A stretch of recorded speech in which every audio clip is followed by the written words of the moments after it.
जो लोग संविधान को जेब में लेकर के जीते हैं उनको पता नहीं है कि आपने मुस्लिम महिलाओं को कैसी मुसीबतों में जीने के लिए मजबूर कर दिया था। हमने ट्रिपल तलाक का खात्मा कर करके संविधान की भावना के अनुरूप मुस्लिम बेटियों को हक देने का काम किया है, समानता का अधिकार दिया है।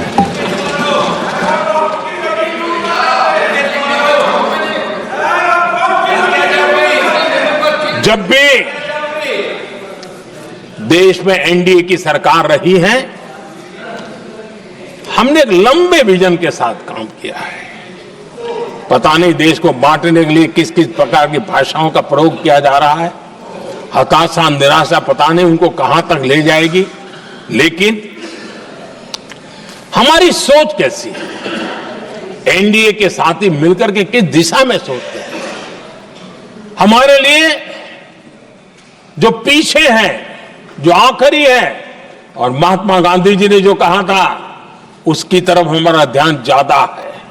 और उसी का परिणाम है कि अगर हम मंत्रालयों की रचना करते हैं तो भी मंत्रालय कौन सा बनाते हैं, पूर्वोत्तर के लिए अलग मंत्रालय बनाते हैं।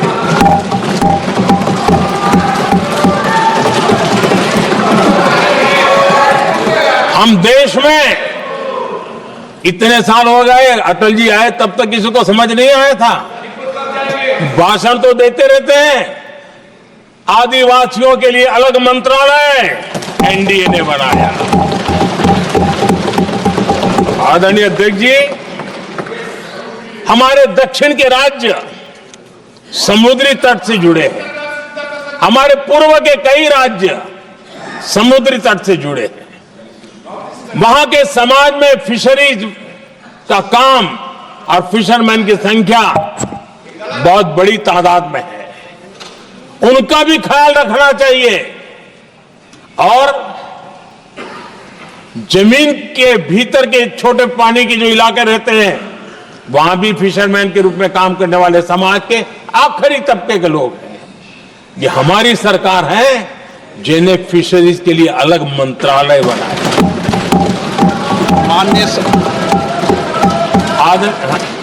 माननीय सदस्यों, अगर सभा की सहमति हो तो सभा की कार्रवाई इस विषय की समाप्ति तक बढ़ा दी जाए। माननीय प्रधानमंत्री जी।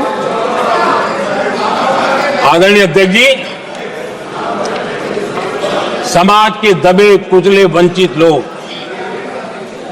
इनके अंदर एक सामर्थ्य होता है। अगर स्किल डेवलपमेंट पे बल दिया जाए तो उनके लिए नए अवसर बन सकते हैं, उनकी आशा आकांक्षा के अनुरूप जिंदगी बना सकते हैं। और इसलिए हमने अलग स्किल मंत्रालय बनाया। आदरणीय अध्यक्ष जी, देश में लोकतंत्र का पहला धर्म होता है कि हम सत्ता को सामान्य से सामान्य नागरिक तक उसका अवसर मिले। और इस बात को ध्यान में रखते हुए भारत के कोऑपरेटिव सेक्टर को और समृद्ध बनाने के लिए और तंदुरुस्त बनाने के लिए देश के करोड़ों लोगों को जोड़ने का उसमें अवसर है। अनेक क्षेत्रों में कोऑपरेटिव मूवमेंट को बढ़ाया जा सकता है और उसको ध्यान में रखते हुए हमने अलग कोऑपरेटिव मंत्रालय बनाया। विजन क्या होता है ये यहां पता चलता है। आदरणीय अध्यक्ष जी, जाति की बातें करना कुछ लोगों के लिए फैशन बन गई है। पिछले 30 साल से सदन में आने वाले ओबीसी समाज के सांसद दलों के भेदभाव से ऊपर उठ करके एक होकर के 30-35 साल से मांग कर रहे थे कि ओबीसी कमीशन को संवैधानिक दर्जा दिया जाए। जिन लोगों को आज जातिवाद में मलाई दिखती है, उनको उस समय ओबीसी समाज की याद नहीं आई। ये हम हैं जिन्होंने ओबीसी समाज को संवैधानिक दर्जा दिया। पिछड़ा वर्ग आयोग आज संवैधानिक व्यवस्था में जो है। आदरणीय अध्यक्ष जी, हर सेक्टर में एससी, एसटी, ओबीसी को ज्यादा से ज्यादा अवसर मिले, उस दिशा में हमने बहुत मजबूती के साथ काम किया है। मैं आज इस सदन के माध्यम से देशवासियों को उनके सामने एक अहम सवाल रखना चाहता हूं। और अध्यक्ष महोदय, जरूर देशवासी मेरे इस सवाल पर चिंतन भी करेंगे और चौराहे पर चर्चा भी करेंगे। कोई मुझे बताए, क्या एक ही समय में संसद में एससी वर्ग के एक ही परिवार के 3 सांसद कभी हुए हैं क्या? एससी वर्ग के एक ही परिवार के 3 सांसद कभी भी हुए क्या?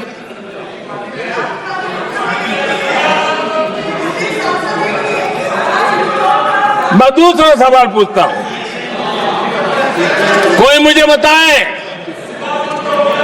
कि एक ही कालखंड में, एक ही समय में संसद में एसटी वर्ग के एक ही परिवार के 3 एमपी हुए हैं क्या?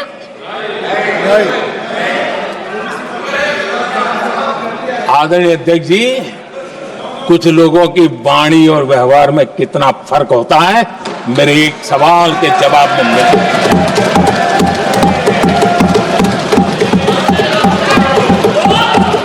जमीन आसमान का अंतर होता है, रात दिन का अंतर होता है।